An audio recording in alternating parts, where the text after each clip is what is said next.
What you have in your packet is a resolution as presented to Public Works Finance last week. This resolution is an adjunct, an extension of the Pullman-Moscow Regional Airport runway realignment project. As you know, this project has been moving ahead for several years.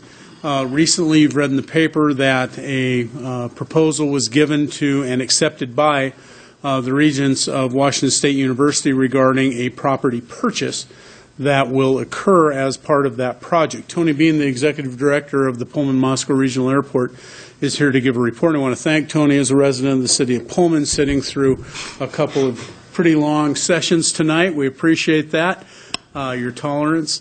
The reason we're here tonight is the City of Moscow and the City of Pullman are co-sponsors of the Pullman-Moscow Regional Airport as designated by the Federal Aviation Administration.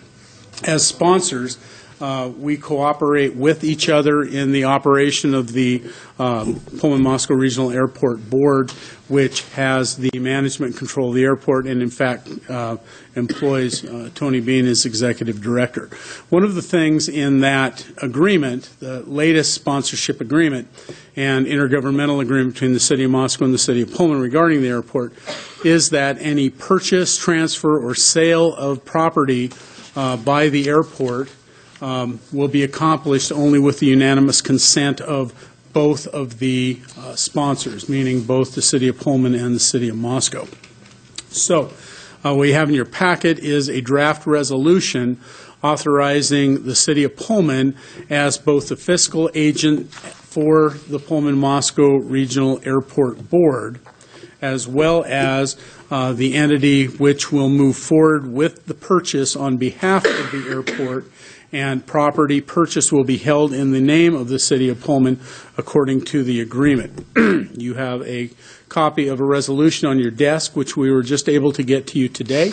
The Pullman City Council considered the resolution for the purchase of the properties that Tony will be explaining to you in a moment.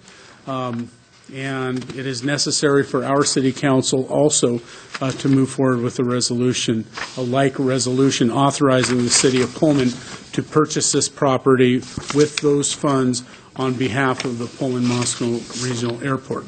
So with that, rather than I muck this up anymore, I'll call Tony up, if that's all right with you, Your Honor, and he will explain exactly what will be purchased and the processes to be employed from here on out. Thank you, Gary. Tony, please come up. And how are you doing this evening, Tony? Thank you for being with us the last couple hours. Always good to listen to citizens and issues and things that city councils have to listen to.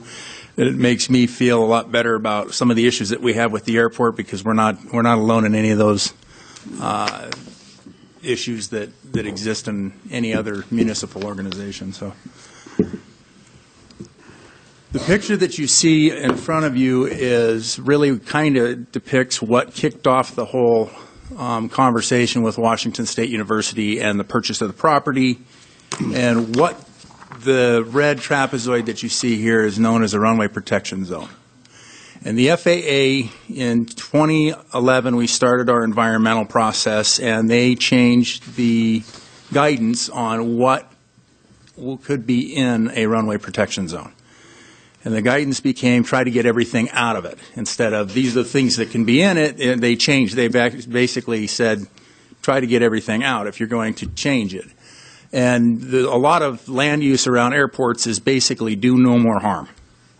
You're trying to do less, have less impacts.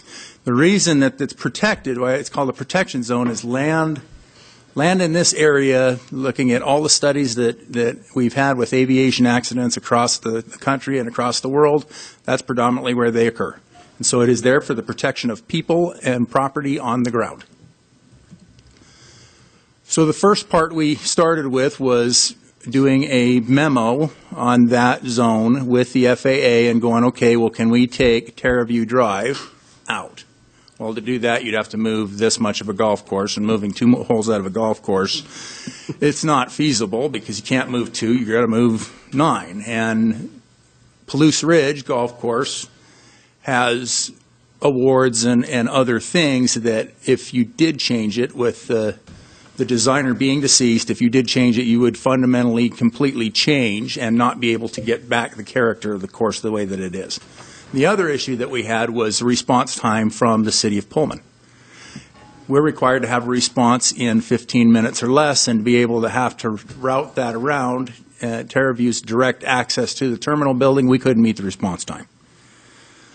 So the decision was made at the time with the FAA that okay, we're going to work forward on trying to purchase under the Uniform Relocation Act the areas in the runway protection zone plus the other areas that are necessary for the construction and earthwork, those kinds of pieces with the FAA and the project itself. So this is a little awkward. Let's see. This shows it, and I don't know if there's a better way to do that where you can see the picture by itself. It's kind of a goofy thing, but there's a bunch of different colors on there, what you see, and where it's blue. Probably get a little better. Bigger. Yeah. Presto. Okay, that works. Thank you.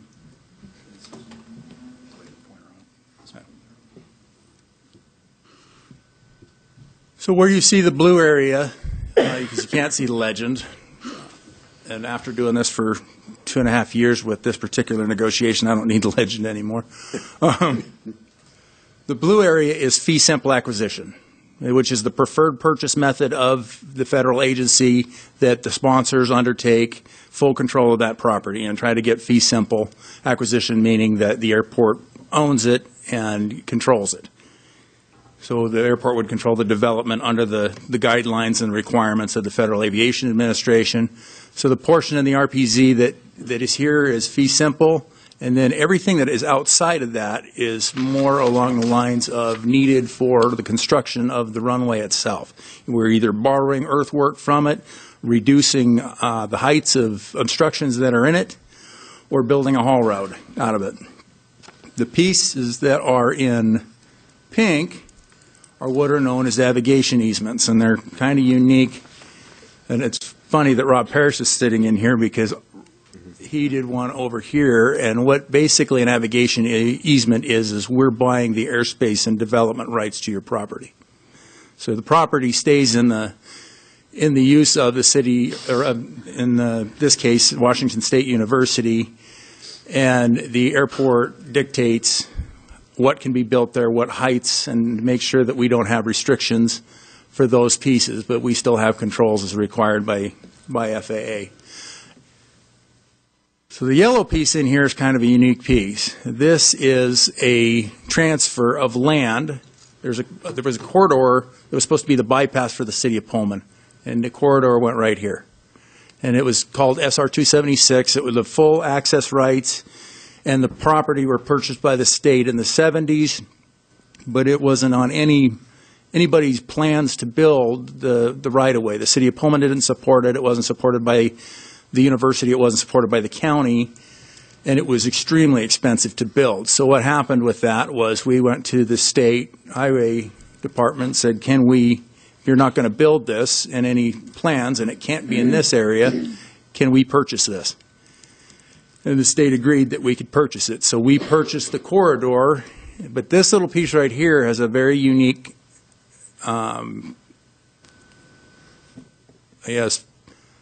need with the College of Agriculture and the orchard that's there. It's a piece that's known as the World's Orchard. And what WSU did was they laid out a map of the globe, and similar to the Arboretum here in Moscow, they planted trees from that particular part of the country in this orchard, and it was important to them to keep it.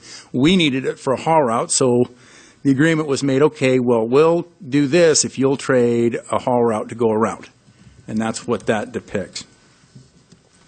But the whole part about the negotiation process with the university and any other negotiating partner that we have, it's very awkward when you start out with a negotiation where you're using federal money, because it's not like me coming to you and buying your house. If we talked about buying a house, we'd probably get to a figure fairly quickly. And in the case of the Uniform Relocation Act, we don't start that way. We aren't allowed to talk to the landowner at all until we have an appraisal, and then we show up to the landowner and say, here, this is what we'd like to give you for your property. There's no discussion prior to that, and all of a sudden you have an offer, which most people just abjectly, they say no and they reject it out of sorts, and then you get to start talking about negotiation because you're using public financing. It's not your money or my money. It's the public's funding. And in this case, this became very awkward where a university was concerned because it wasn't simply something that you could look at and say, this is farmland, and farmland goes for this rate. This is a building, a commercial building, and a commercial building goes for this rate. There was a lot of discussion, and the reason it took over 2 years to work this out was we didn't have the opportunity in the environmental to go through these buildings and figure out what they were. They look like steel structures. If you drive up Terraview and you're looking at them, there's nothing real special about looking at any of them. They look like a steel building with a concrete base. And when you get into them, they're quite specialized in various pieces. So the first offer was made of here's land value, here's property value for buildings, and here's the relocation benefits that are provided under the Uniform Relocation Act, and they're capped at $25,000, and here's an offer. That didn't work well with the university because we didn't know everything we needed to know, so we started discussions. And one of the things we realized right away is this is not like moving a convenience store or something with a regular inventory. It's research, and you're not moving these kinds of things and the improvements in these buildings. They're a lot harder to move. So what we had done was a third-party consultant that does a lot of relocation work with the federal government under the Uniform Relocation Act. And he said, okay, you're an independent third party. It's not the university and it's not the airport or the cities that are saying value this. It's a specialized moving company that does this. Go through these buildings, strip the buildings down to their absolute values, and look at all these specialized improvements that are in these buildings. Stuff like they've got air handling units that are specific for making sure that a building is pressurized and that the air can't get in or out. You know, they don't contaminate the research process. It's things like specialized coatings on a concrete floor to make that building biohazard level 3 capable.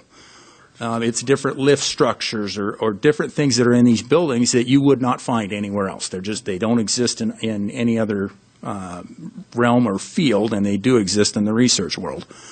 So I've heard some people, well, we bought research. We didn't buy research. We bought specialized improvements that are in the buildings that are eligible under the Uniform Relocation Act, but we had to have somebody come and tell us what those things were, and that was the basis of the offer that was accepted by the regents. And we bought to the extent where we purchased trees in the orchard.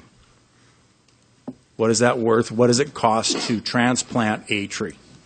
And what does it cost to graft? And so we went through those pieces and had a long discussion with folks at Washington State University in getting to where we are today.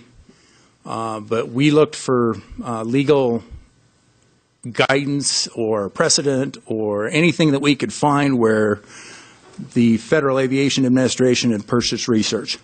We didn't find anything. So then we went to highways, federal highways. Have you purchased anything that was a research base? We found one case in the 70s on the East Coast, and it had to do with turf, which did not help us very much.